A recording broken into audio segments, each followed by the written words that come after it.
Акаевдин мансапкорлугу, Акаевдин мындай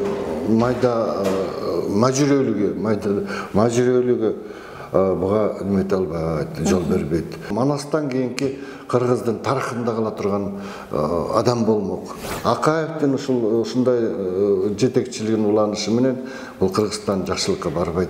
Биз ошол кезде немени өкмөттү ачык сындачыбыз. Керек болсо президентти. Ошол эркин тоонун ажарын жүзүн ачты. Анан бир кемчилиги бар эле, тиги жинди суудан татып койчу. Азыркы келинчегим ошол Султан таап берген. Татынакай кыз. Ошо көргөндө эле сүйүп калгам. Саламатсыздарбы? Бүгүнкү чыгарылышта кесиптеш рубрикасынын алкагында биз мамлекеттик кызматтарда 30 жылдан ашуун иштеген Кыргыз Республикасынын эмгек сиңирген мамлекеттик кызматкери, Эркин тоо гезитинин эң алгачкы редактору Мелис Айдаркулов агайды конокко чакырдык эле. Саламатсызбы агай? Сиздердин жаштыктагы журналистика биз үчүн тарых болуп калды. Тарых деген себеби ал кезде доор таптакыр эле башка эле, замандагы башка эле, азыр таптакыр башка. Бир ирет Баймол Сутенова эже менен маектешип отурсам айтты эле. Азыр журналисттердин көбү маалымат чогултуучу жана маалымат таратуу менен чектелип жатышат. Биздин учурда публицистика деген бар эле, башка бар эле, ушундай бир журналистика деген өзү башка эле деген өңүттөгү сөздөрүн айтты эле. Анан бүгүнкү жаш журналисттер менен сиздердин доордогу жаш журналисттердин изденүүсү, умтулуусу, алган багыты, жалпы эле кыймыл аракетиндеги кандай айырмачылыктарды байкайсыз? Артыкчылыктары менен кемчиликтери балким байкалаттыр. Алгачкы ошол кезде эскериш, ошол кездин жана силер айткандай жыргалы менен кууралын эстеп ушинтип неметип отуруш мен үчүн өзүнчө бир керемет кызык нерсе. Албетте, мен өзү журналистиканы кандай десем, райондук газетага 5 классымдан баштап кабар жазып жүрдүм да, анан 17 жашында райондук мен орто мектепти толук бүтө элекмин, аттестат ала элекмин, жайында ошол экзамен берип жүрген кез эле, 10 классты бүтүп аткан кез эле, ошол кезде мен ошол азыркы эл жазуучусу Элубай Отунчиев, Таласта Киров, а кезде азыркы Кызыл Адыр Киров району деп айтылчу эле, азыркы Кара Бура, азыркы Айтматов району, а кезде Киров району болчу. Ушул киши ошол мени 17 жашында ошол редакцияга кабыл алып, кабарчы кылып неметти эле да, иштетти эле да. Эми ошол кезде азыр эстеп отурсам, менин ошол кездеги алгачкы кадамдарым журналистикадагы көрсө ошол кишилердин, улуу кишилердин таасири менен алдында болуптур да. Элубай Отунчиев, Төлөн Насирдинов деген мыкты чыгаан журналист болгон, берде кийин Советтик Кыргызстанда бөлүм башчы болгон, журналдын да башкы редактору болгон Аралбай Аманов, Девогойчу Тургунбек Бекболотов деген мыкты ушундай биринчиден журналист, калемгер, экинчиден мыкты чыгармачыл адамдар да. Ушулардын таасири алдында болду да. А кезде азыркы айырмасы, азыркылар менен айырмасы ушунда, ар бир маалыматты жеринен алар эле да. Биринчи баягы булактан, биринчи источниктен, биринчи ошол адамдар менен неме болуп, жерине барып, айылдарды кыдырып, чарбаларды кыдырып, тиги ишканаларды кыдырып, адамдар менен жолугуп, алар менен сүйлөшүп, баарлашып, маектешип, ушинтип чогулар эле маалыматтарчы. Дал жөн эле баягы ошол чарбанын чоң жетекчилери, жолсу мектептин директору туулар менен эле жолугуп эле, жетекчилер менен жолугуп эле неме кетип калбай, жөнөкөй мугалимдер менен, жөнөкөй колхозчулар менен жолугар элек, алар менен сүйлөшөр элек. Ошол жердеги баягы турмуштун баягы немесине мындай күрөө тамырын сезер элек да. Турмуштун күрөө тамырын кармап, кайнаган турмушка аралашып. Ооба, аралашып. Ошондон анан кийин келип турган кийин бизде немелер жаралар эле да. Публицистика чектери. сын жазсақ дағы, айрықша сын мақалалар жазғанда, эми айнығыз фактылар менен, ешкім таналбай тұрған фактылар, ешкім жоққа чыгара албай тұрған фактылар, аргументтер де ошондо күчтүү болуш керек, так болуш керек. Самый главный, эң башкысы объективный болуш керек, калыс болуш керек да. Ал жөн эле сындап эле анан кийин тиги көрдөн алып жерден алып көргөн эмес, мен өзүм өткөн мектепте өзүм өткөнү мен айтып атам да. Сабаттуу журналистика профессионал мындай кесипкөй журналистика ошондой болот. Ар бир мисалы үчүн чыккан макала, ар бир маалымат, кичинекей маалымат. Бул неме да мен эсимден кетпейт. Мен Бишкек шамында иштеп жүрөм. Главный редактордун Бишкек шам деген Фрунзе шамы гезитин чыгаргандан кийин Бишкек шам болуп аталып, ошол шаардагы кыргызча алгачкы гезит эле. Ошондо бир маалымат чыгып кетти да, ошол борбордук комитеттин биринчи катчысы Абсамат Масалич жөнүндө. Мисалы сын маанайда анан ошо киши бир күнү атайын чакырып, мени жалгыз эмес, биздин шаардык партиялык комитеттин органы болчу, шаардын горкомдун биринчи секретары, шааркомдун биринчи секретары Чыналиев, Улукбек Кожомжорович, азырда бара киши экөөбүздү чакырып, анан ошондо айтты да, ошо туура түшүнсөңөр, мен сындаганыңарга, а кишинин кемеңгеришинде акылман киши эле, таза киши эле айтты, мен сындаганыңарга каршы эмесмин, эч кандай сындаганыңарга, анан мени сындайсыңарбы, же мен жасап аткан ишимди сындайсыңарбы, же менин командамды сындайсыңарбы, сындагыла, бирок калыс болгула, так болгула. Мен бир күн болобу, 2 күн болобу ошол кезде ушундай кырдаал, саясий кырдаал, кыйчалы ушундай опурталып болуп турган кез болчу, 90-жылдардын башы, 91-жылдарда, жок 90-жылдардын аягы экен даже. Мен бир күн болобу, 2 күн болобу өлкөнүн жетекчисимин азыр деди. Анан силер ушундай такталбаган эле маалыматтарды чыгарып, неме тигинде мындай кыласыңар, элдин маанайына таасир этет бул. Элдин немесине таасир этет, иштин жүрүшүнө таасир этет. Ошонун бардыгын ойлонгула, силер ойлонушка милдеттүүсүңөр. Ошон үчүн силер неме кабарчысыңар, ошон үчүн силер журналистсиңер деп айтканы такыр эсимден кетпейт да. Ошо кичинекей эле бир кабар чыкканда ошентип айткан, ошентип өзү чакырып, ошентип айтты эле да. Анысыңарындай айрыкча ушул мындай жогорку жетекчилерди, биринчи жетекчини, андан кийинкилерин сындаганда кишилер керек болсо азыркы мезгилде салыштырганда мурда бизде баягы немеде кыргыздар айтат го, 40 немеден тыюу деп кыздарда айтат эмес, ансыңарындай журналисттерге дагы тыюу көп болчу, аябай ушундай барьерлер көп болчу да. Азыр деген андай эмес да. Ошого карабастан биз жанагындай эмелер жазып жүрдүк. Азыр деген андай эмес. Азыр керек болсо өлкөнүн биринчи жетекчиси журналисттерден, биздин кабарчылардан, журналисттерден алдыга кетип калган. Ал озуп кеткен алдагысан. Керек болсо биздин журналисттер, биздин керек болсо блогерлер ал кишинин чаңында калып калды. Баягы маалымат берүү жагынан ал дайыма бул иши ар бир баягы талуулуу маселелер, бышып жетилген же болбосо элдин арасындагы резонанс пайда кылган маселелер жөнүндө эч кандай тартынбай, неметпей эле чыга калып айтып атпайбы, түшүндүрүп атпайбы.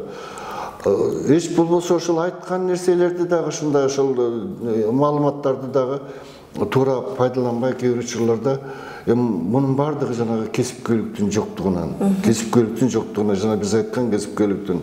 Эң башкы нерсе биздин баягы мурдагы журналистика менен азыркыны, мурдагылар баягы а кезде ушундай чала сабат болчу, анан түү дегендер көп.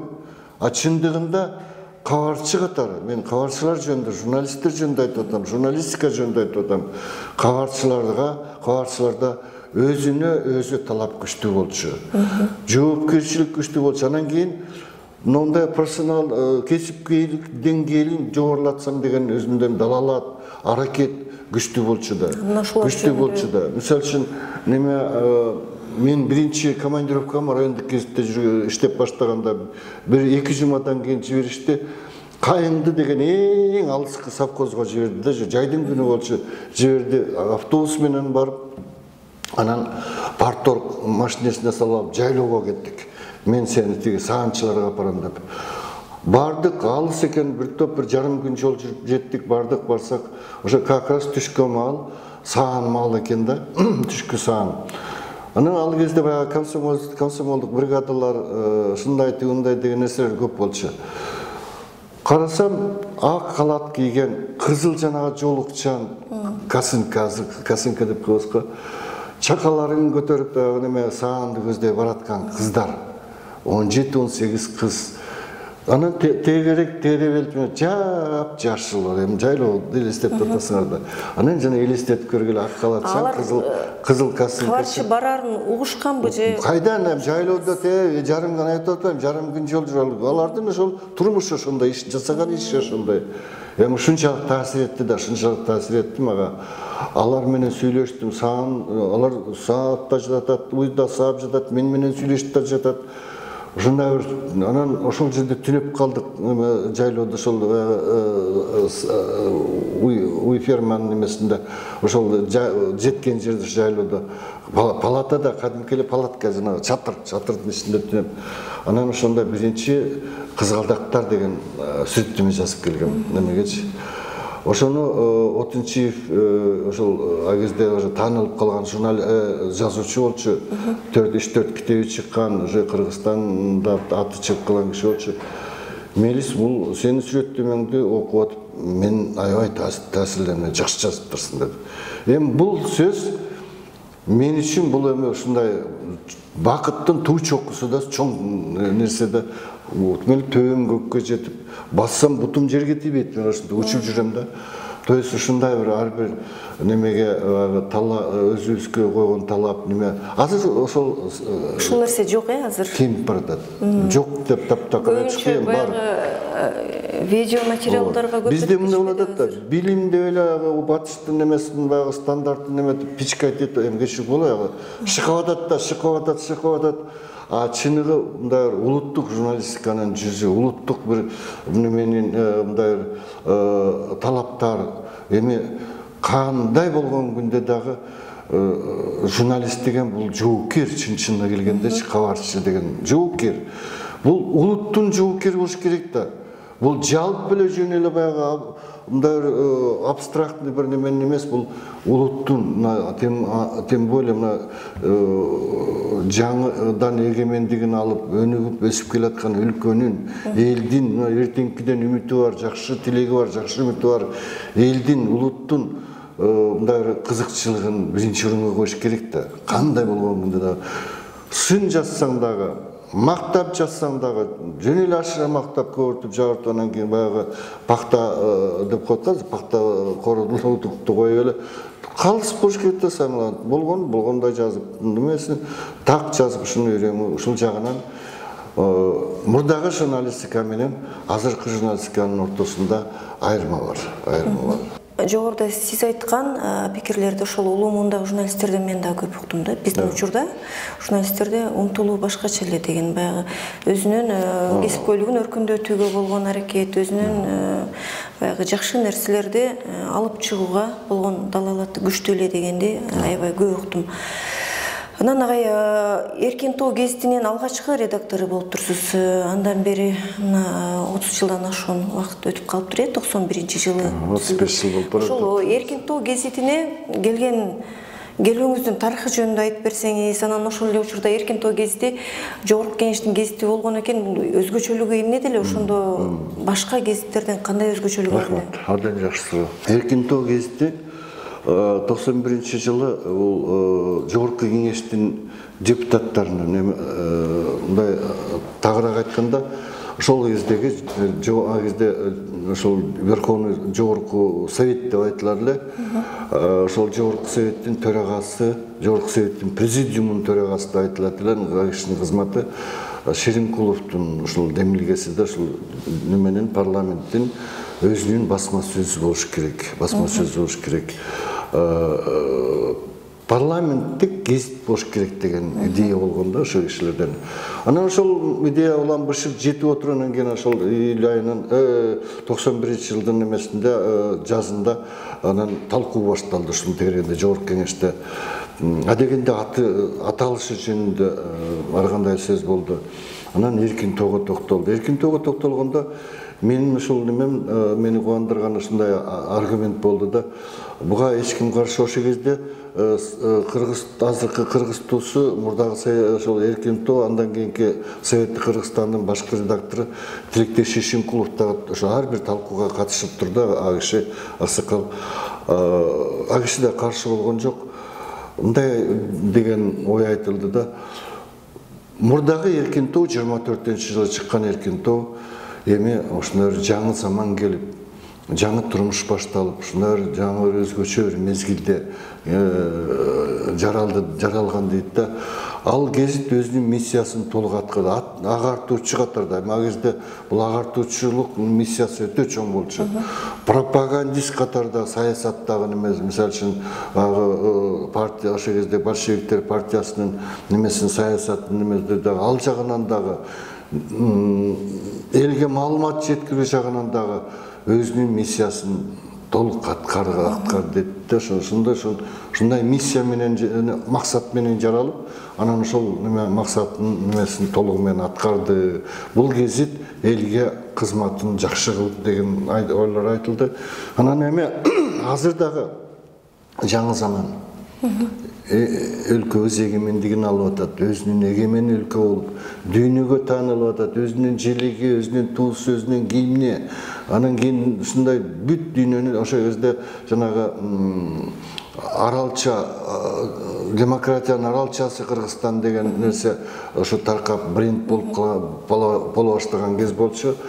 Ушундай убакта ушул кезди дагы эркин тоо деп аташ адан туура болот эле. Демократия азыркы кездеги эң жаңы турмуштун жаңы мезгилдин немесин баягы чагылдырган гезит болуш керек. Ошон үчүн дагы бир жолу ушул эркин тоо деген аталышты берип жаңы чыгып аткан гезитибизге ушул алдына жакшынакай максаттарды коюп, ушул жанагындай ушул мурдагы эркин тоонун миссиясын жасаган ишин мындан ары азыркы мезгилде, азыркы шартта улантса деген эме менен ушундай болуп жаралган бул эркин тоонун аталышычы.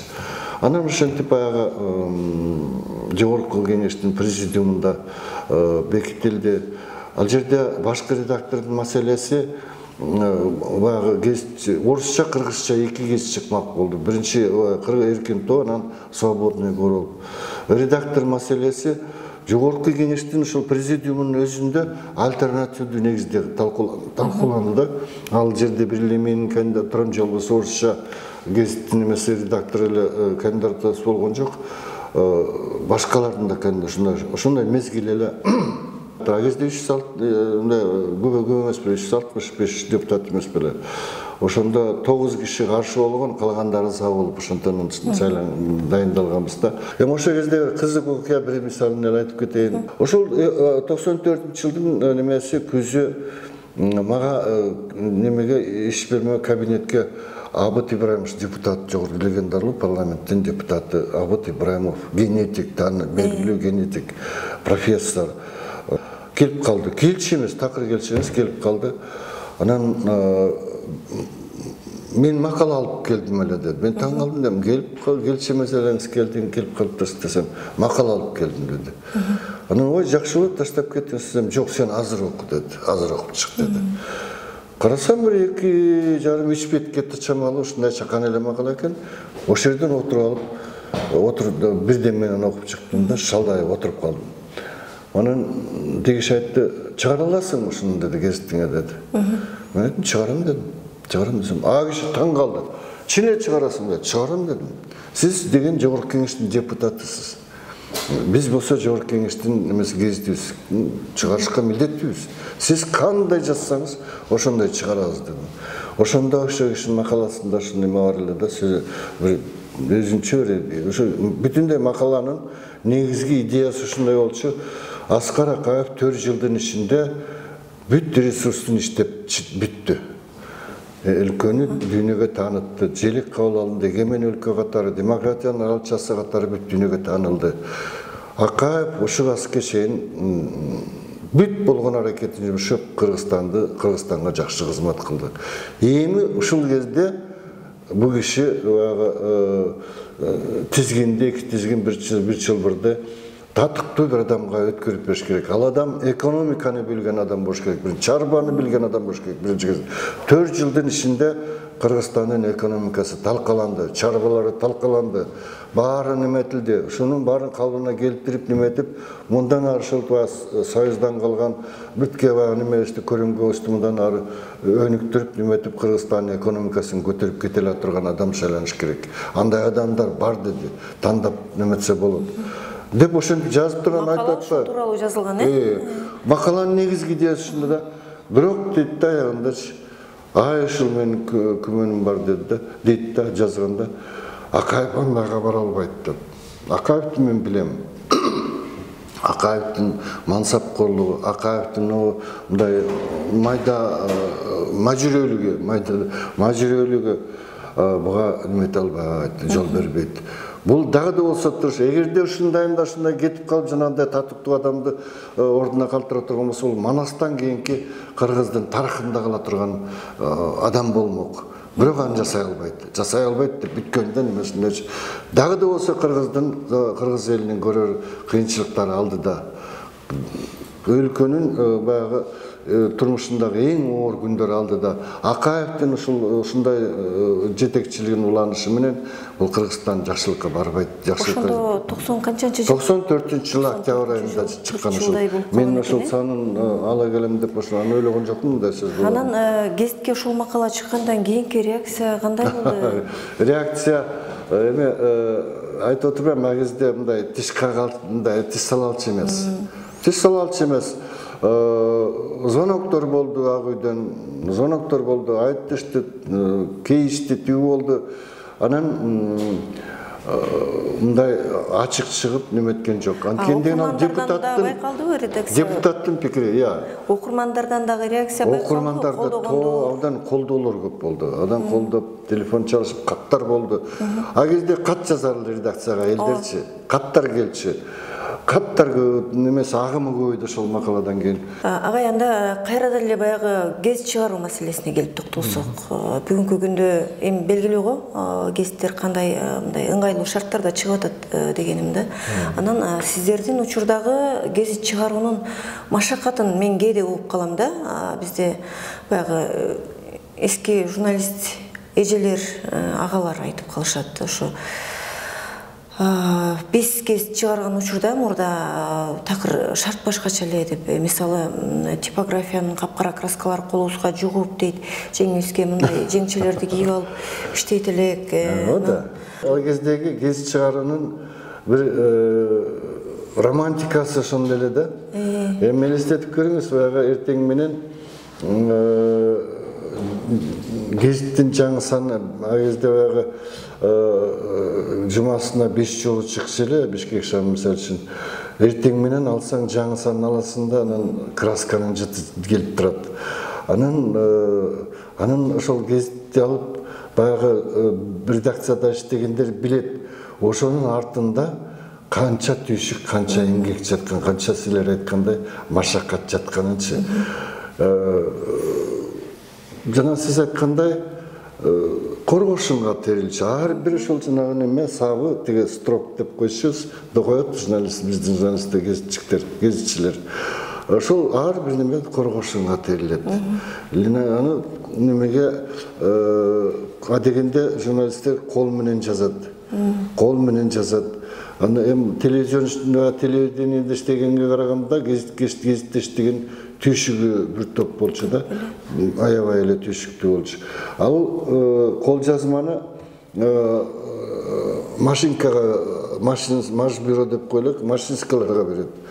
Ал машинска неме менен терип чыгат, басып чыгат немегечи.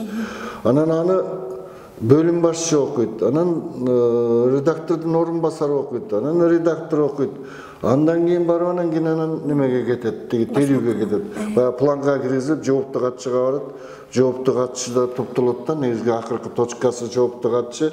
Анан ошол жоопту катчынан кийин жума сайын ар бир санды пландайт да, миндеттишкалар күн сайын болот. Пландоолор, планировка деп койчубуз, планировкалар болот. Ошого анан ар бир санга баягы материалдар, чогулган материалдардан жайгаштырып, кол менен чийет. Ар бир макетти. Жооптуу катчылар чийип көргөзүп. Кол менен чийет. Ар бир материалдын ордун көрсөтөт, чийип баягы полоса деп коебуз гезиттин бетин. Ошол полосадагы ордун көрсөтөт. Ошону рамкага алып турган кайсы шрифт менен териш керек, канчанчы шрифт менен териш керек, заголовок темасы кайсы заголовок, кайсы шрифт менен кандай көлөмдөгү шрифт менен териш керек, сүрөт кайсы жерге жайгашыш керек. Анан тегерегин баягы бир материал менен бир материалдын ортосун баягы ажыратыш керек да, бөлүш керек да, баягы бир-биринин үстүнө баягы чаптай бербечи. Ал оформление деп коет, ал жаган оформить этип дей койчу, бул жалпы ушул полосанын баягы эстетикасын карайт да, эстетикасын. Мына караңызчы, мына полосанын мисалы үчүн кандай эстетикасы жакшынакай, мындай көзгө толумдуу, мындай көзгө мындай жугумдуу дегенде ушундай да көрүп отурган келет да, мындай кабыл алуу, ушундай деңгээлге алып келиш бул жооптуу катчынын эмеси, милдети да. Жооптуу катчынын жумушу өтө көп болгон экен. Эркин тоого деп келгенде бир кызык нерсе болгондо команда жок. Мага айтышты, Бишкек шамынан бир дагы кишини алба. Анткени Бишкек шамы азыр элге таанылып калды, жакшы чыгып атат, эметип атат. Анан азыр эгерде кадрларды алып кетчү болсоң, ал жерге мен республиканын бүт улум бурчунан чогулткан элем да, жаштар болчу да, таланттуу жаштар болчу болгондогу. Абдан мыкты журналисттер чогулган. Бүт Кыргызстандын бур чаткалдан да, дегоч, нарындан, ар кайсы жерден чогулткан элем да, балдарды чакырып. Бул командага тийбейсиң, жаңы топтосуң деп. Анан командам жок бардым, эркин тобочу. Ошондо Султанбек Жумагулов деген болгон, мыкты журналист, жазуучу. Бул киши журналистикада өтө мындай өзүнүн жакшы немесин калтырып кетти да, өмүрү кыска болуп өтүп кетти. Ошол мага келип, ошол экөөбүз сүйлөшүп, Асаба деген гезит чыгып баштаган ошол кезде, мыкты гезит, элге алынып калган чоң гезит, мындай кызыктуу гезит эле. Ошундай бизде ошо Асабада иштеген бир топ журналисттер сизге келели деп атабыз. Кандай дейсиз, кабыл аласызбы жаңы гезитке? Ошентип Асабанын бир 60-70% бүт эркин тоого көчүп келген журналисттер. Ошонун ичинде Султан Жумагулов, Жолдошбек Зарлыкбеков, Темирбек Чалов, Кенин Сариев, Абжалбек, Абдыманап Амиракулов, корреспондент немелерден, корректорлордон силерде да ушул көп жыл иштеп жүрдү. Мени эмгек сиңирген ишмер болуп кетти го, Жекин Түкендерова корректор. Ушулар баары, Сүйүн Курманова, эми мыкты журналисттердин баары келген да, ошол кезде эметипчи. Анан ошентип гезитти чыгарып баштаганбызда. Ошондо Султанбек Жумагулов макетти чийген жагынан бул өзүнчө эле ас болчу да, ушунчалык чебер болчу. Анан ар бир деталын гезиттин полосасындагы ар бир ошондой аябай өтө кылдат сезер эле, өтө кылдат мамиле жасай эле, дагы ушундай кылып чыгарар эле да. Мындай немени мен айтып отурбайм, 17 жашындан райондук гезитте иштеп, 24 жашында райондук гезиттин редактор болгом. Мен ошол редактор болуп да 5 жыл иштеп көргөн эмесмин. Мындай жооптуу катчыны мен көргөн эмесмин. Андан кийин да көрө элекмин. Эми мыкты эле да. Ошол эркин тоонун ажарын жүзүн ачты Султан Жумагулов. Эркин тоодо биринчи болуп кыргыз журналистикасынын тарыхында биринчи жана тиркеме деген 7 күн тиркеме чыгара баштаганбыз. 7 күндү өзү жетектеп, өзү эметип ушул Султан чыгарып баштаган. Рубрикалар болгондой. Ооба, рубрикалар ал Эми бул немеде Султан Жумаловдун таланты бар эле ушул рубрикаларды мындай рубрикалардын аттарын коюу жагынан темалар деп ушундук коелу да. Ошондой эле да анан бечара кийин маданият министри болуп туруп ошо ооруп калып өтүп кетпеди. Ушундай эле да. Бул эркинтүү гезит чыгаруунун түйшүгү ушундай эле да, ушунда. Азыр кут болсун, азыр жыргалда. А дегенде пленкага чыгарып бизде адеп интернет пайда боло баштаган кезде биздин мурдагы мен өзүм деле ошол неменен кызыгы жоктой болуп мурдагы немеге көнүп калганбыз да, машакатка, түйшүккө. Ошонун ичине аралашып, ошол красканы жыттап, дежурныйлар гранка окуйт, аны окуп, ошого көнүп калганбыз. Анан жанагындай жеңил немеге ошол мындай мен сезгендей болдум эле да, ушунун аягы эмнеге алып келер элек журналистиканы деп, эмнегедир ичинде кабаттырлануу болгон эле да. Анан азыр интернет менен неме журналисттер типографияны басып барган эмес, билбейт, көргөн эмес. Сиздер типографияга түнөп калышкан учур. Ооба, түнөп типографияда жүр. Түндө 1-2-3 чейин майрам күндөр андан да ошентип түнөп калган күндөрүңүз болсо керек. Болбой, анан кантип болбой койсун. Мен баягы жетекчи болгон кезде, уже редактор болуп калган кезде албетте журналдар тартат түшүгүн көбүнчө. Райондук гезит иштеп жүргөндө бияктан эми ал жерде бир-эки эле бөлмөдө кичинекей типография. Бияктан жанагы неме высокий печать деп койчу. Дүңкүлдөтүп басат да, монтип гезитти мындай дүңк этип кадимкидей неме турду, көчөгө чейин угулат үнү. Гезит басатат, биягында гезиттин жанында жатып алып биз укташыбыз да. Немелерди төшөп алып, гезиттерди башыбызга төшөп алып. Албетте, гезит азыркы кезде гезит чыгарган эми оңой десем бул туура эмес болуп калар, албетте адилетсиз болуп калар. Гезит чыгаруу деги эле түйшүктүү, кыйын нерсе, оор нерсе. Бирок баягыга караганда. Бирок сиздердин учурдагы гезит чыгаруунун өзүнчө аябай бир оор түйшүгү болуптур. Ошого жараша жанагы азыр сиз айтып кеткендей боёктун жыттанып бир романтикасы дагы болгон экен, башкача. Анан сиз жогоруда сөз кылып калдыңыз да, бир топ инсандарды эскерипчи, ошолордон сырткары дагы баягы кыргызга аттын кашкасындай таанымал болгон залкар журналисттер же болбосо инсандар, ушулар менен деле өзөңгүлөшүп жүрдүңүз да. Кайсыл кызыктуу учурларды эстеп айтып бере алат элеңиз? Жан дилим менен. Мен өзүм иштешкен, өзүм билген журналисттер жөнүндө айтайын, Махабат.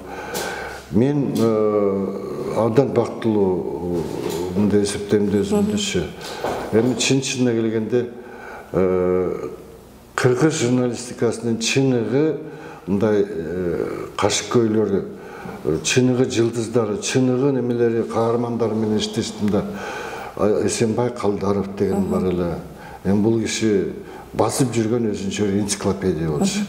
Анан ушундай бир билимдүү мындай киши эле да, адамгерчилиги өтө бийик, ушунчалык жупуну бир ошол эле убакта ушунчалык бийик адам эле. Эсенбай Калдаров, жана айтып өтпөдүмбү, ким? Дорунбек Садырбаев, Эркинтоодо жүргөндө бул киши менен иштешкен өзү аябай рахат эле да. Эртең менен мен жумушка келсем, ал кишинин бир кара калтасы болор эле. Калта чүпүрөктөн кадимкиле кездемеден тигилген калта каруусуна илип алып, ошол мен кабинетимдин эшигинин алдында күтүп турчу да. Али 9 бөлөк, 7-де келгенби, 8-де келгенби, Кудай билет. Дайыма ошол бир нерсе жазып, түндө жазса, ошону редакцияга жеткиргенче шашчу да эми бул жазды киши. Балким Муктабай да келсе керек, э? Ооба да, ошо кеп ошондо да анан келет. Ушундай күйүп-бышып неметип, эмнеге чыктың? Саат 9 бөлөк, доке 9-да келебиз, бизди иш баштабыз. Ой, мен келгеним коча. Ушинтип эле да. Эми бул кишилер эми чыныгы чыгармачыл адамдар эле да жазган макалаларын, жырларын ырлары чыга баштады. Биз менен 1,5 жыл ушундай активный кызматташып өтүп калды. Одан кыйын күндөрдө кызматташтык. Канча жылдарга туура келип калды? 93-төн 94-95 ушу жылдары неметтикте кызматташтыкта 95 де жеткен жок. 93-94 негизги немелери. Анан bir күнү ошол урларычы мурда жазчы эмес, эмнегедир көрсөтчү эмес да жазып жүргөндөр эле да. Көрсөтчү эмес, мындай чыкчы деле эмес эч жерге.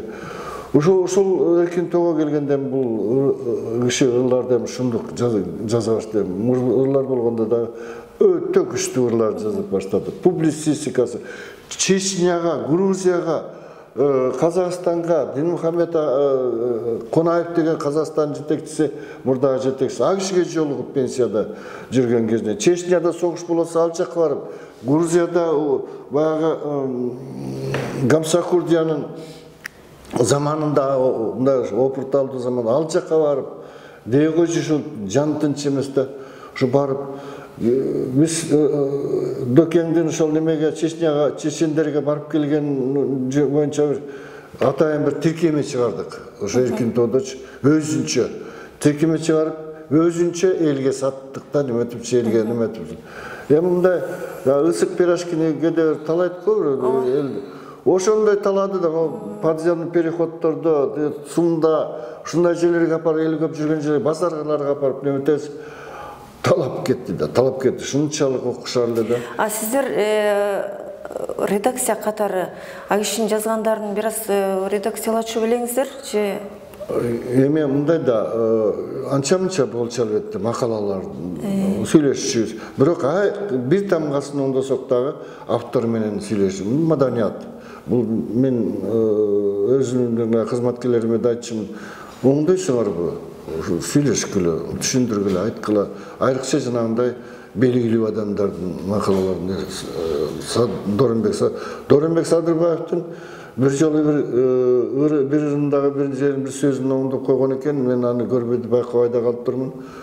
Өзү биз канча жыл өлгөнчө бизди ушул эме сындап жүрдү да.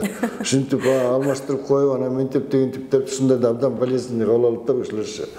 Анан Исаев, Хусейн Исаев профессор. Бул киши да одан немеле ошол кезде республиканын жетекчиси, социолог да кишичи.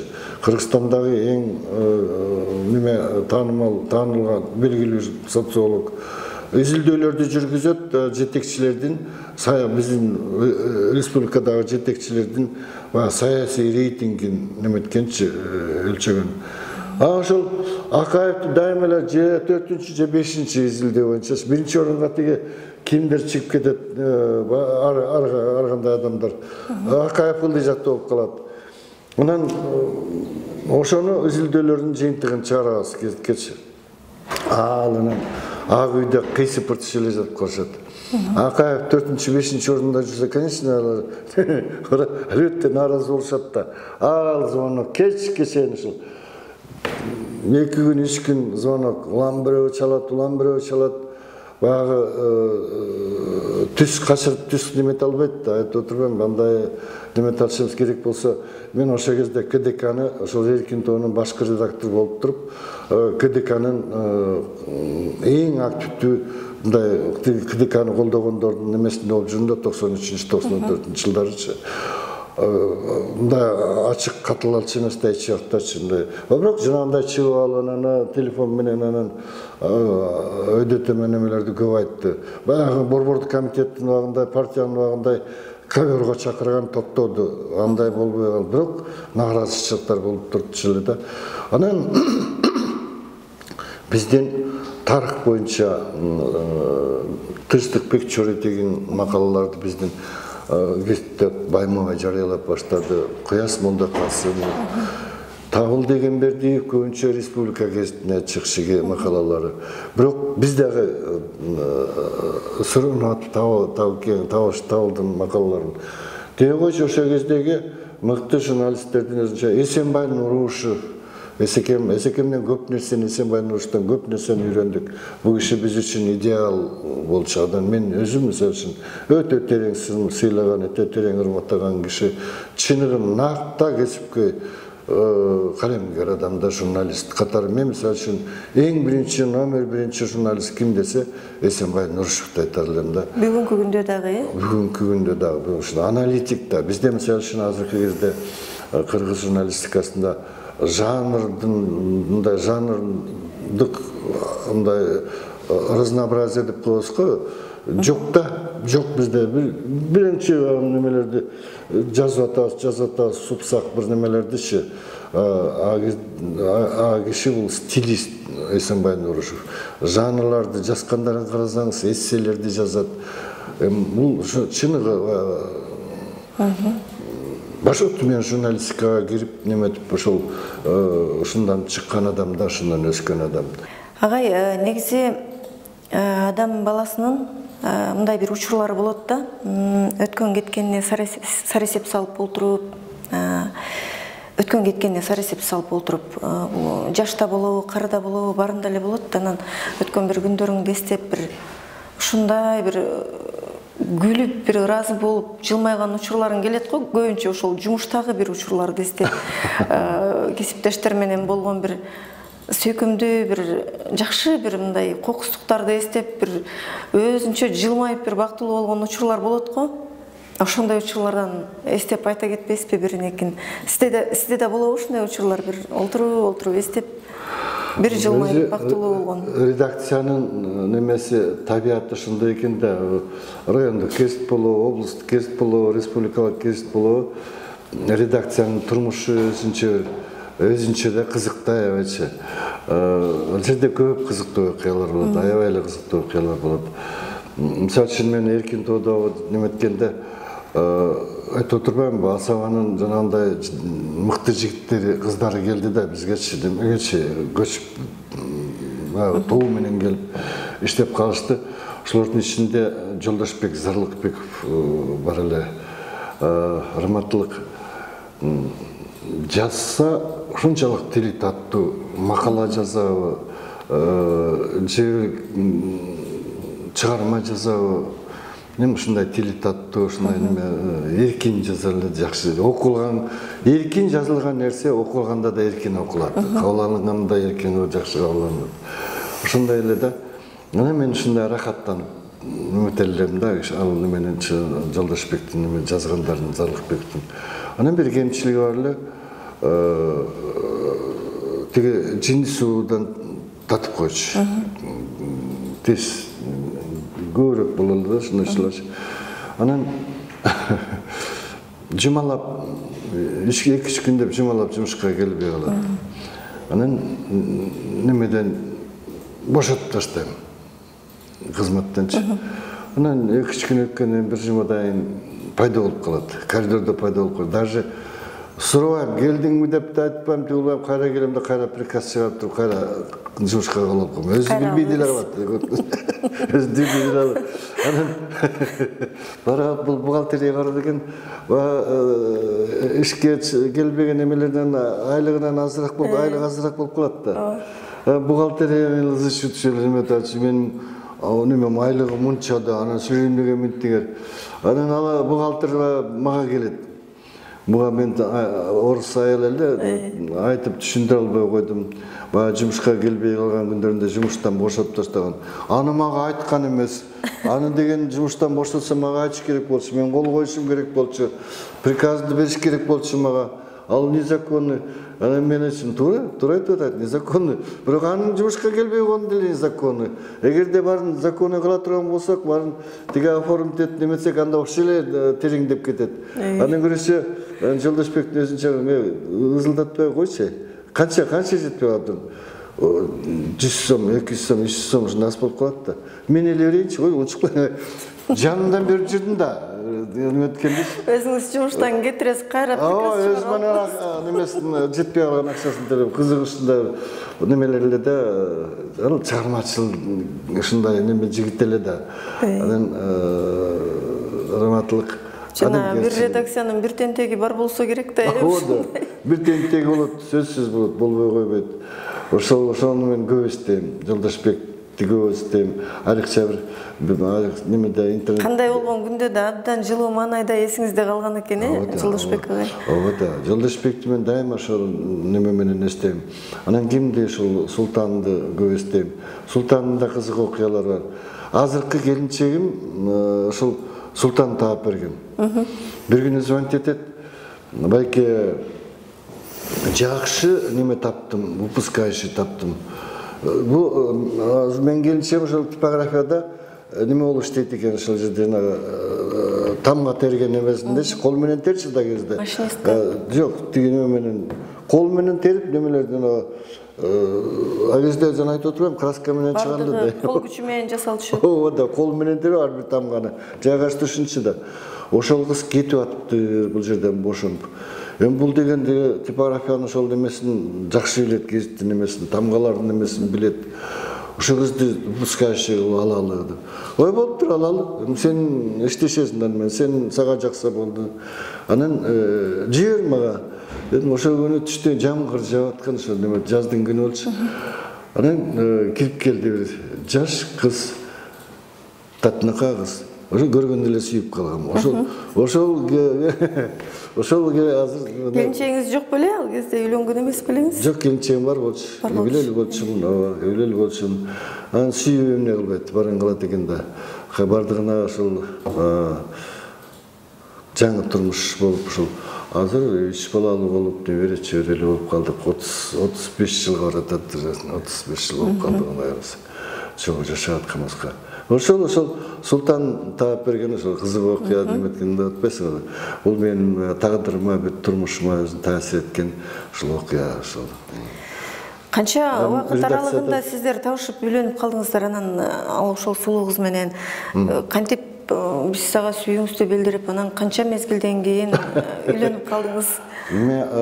Бизге жана выпускающий болуп келди да, анан тың кыз экен. Мындай грамотный неме экен. Тез эле корректор болуп калды. Анан бирок деген жогорку билими жок болчу, ошол Жекин, анан Өктөм Калиева деген биздин азыр билесиңер керек. Өктөм Калиева бизде ошол корректор болчу. Булар жогорку билимдүүлөр бар. Анан ошо Кундуз келинчегим атыр. Кундуз жогорку билим диплому жок, бирок кадимкидей ошол менен иштеп калды, неметипчи. Айрыкча Өктөм аябай мактачу, неме абдан аракетчил. Анан ар бир полосага бир корректор жооп берет, дайыма салыштырам. Тиги тажрыйбалуу корректорлор менен берге Кундуздун полосасынын бирдей ката жок. Ката мен мисалы үчүн табалчыгын катары ушундай эле да. Анан ошентип анан корректор болуп жүрдү, ошентип кийин өзүмө жакын кылып немеге приемныйга алып алдым бер жака.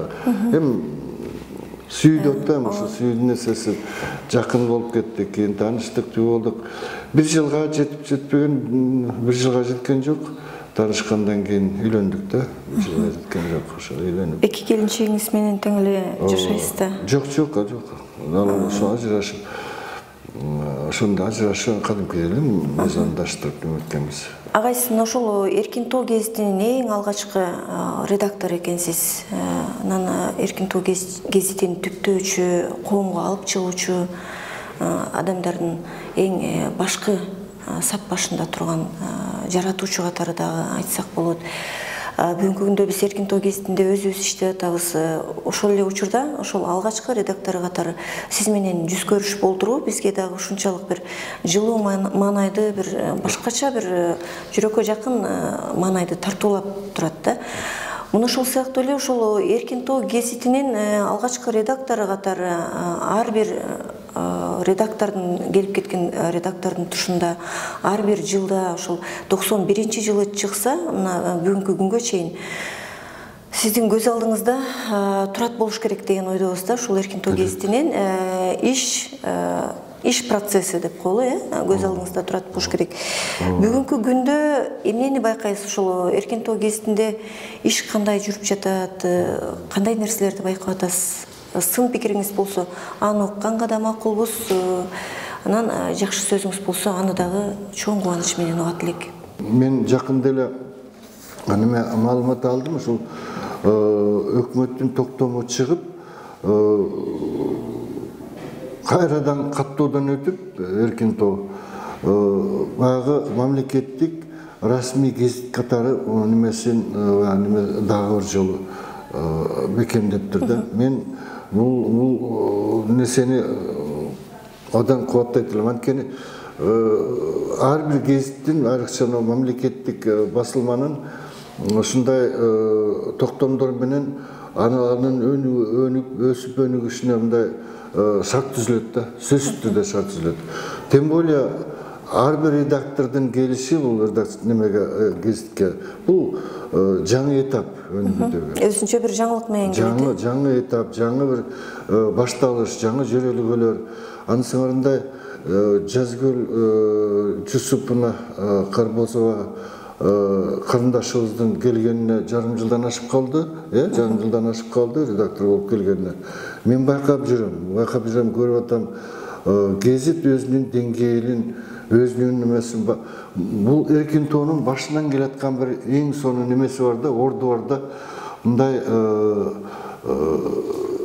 эки жакка чарпылбаган, салмагы бар дегендей, өзүнүн немеси орду бар дегендей, эки жакка чарпылбаган, жеңил желпи бир темаларды алып, ошонун тегерегинде чуручу жаратпаган, ар бир теманы алып, неметкенде ошону баягы казып, тереңине жетип, ушундай бышыктап, бышырып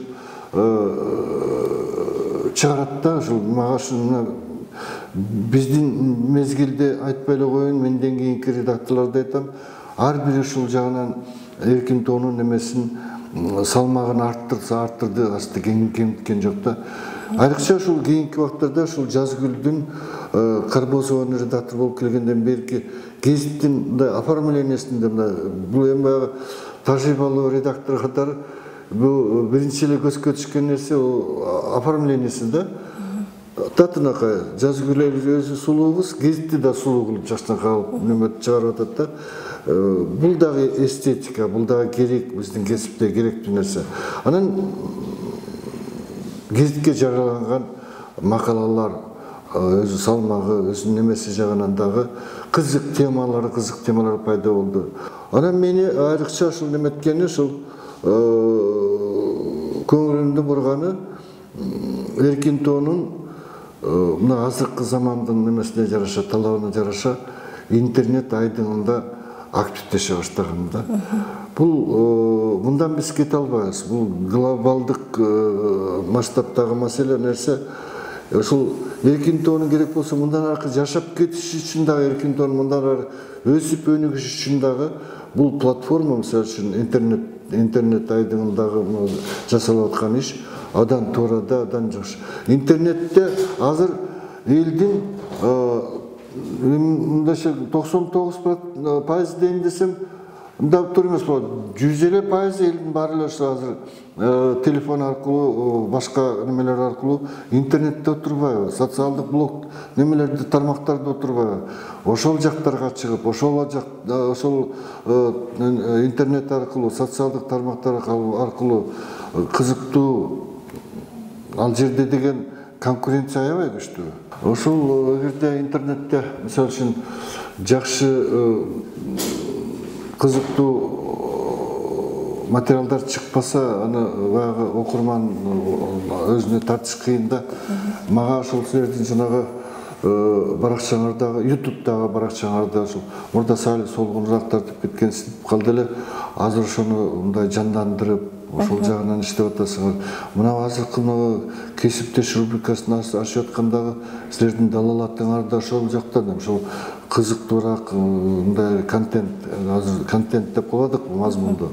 Мазмунун кызыктуураак кылып, ушунун окумдуураак кылып, элге жетимдүү, жугумдуу кылышка аракет кылып атканыңардын өзү бул дагы ушул эркин тоонун келечегине, эркин тоонун мындай эртеңки күнүнө кызмат кыла турган нерсе да. Эркин тоону сактап кала алабыз деп, мына 35 жыл болуп баратат, жакын калды 35 жыл болоруна. 35 жылдан бери келе атат. Кудайга шүгүр, ушул баягы окурмандары бар да, өзүнчө гезит катары. Ал эми мезгил бирок өзгөрүп атат. Мындай жаңы технологиялар, интернет, башка технологиялар пайда болуп, бул элдин көп ошол жака көчүп кеткен убак. Муну биз каалайбызбы, муну мүмкүн эмес, мындай көз жумуп коюш, таанып коюш. Ошол жагынан багыт алганыңар мага жагат. Кайсы гана басылма болбосун, ушул багытта жемиштүү иштей алса келечеги болот да.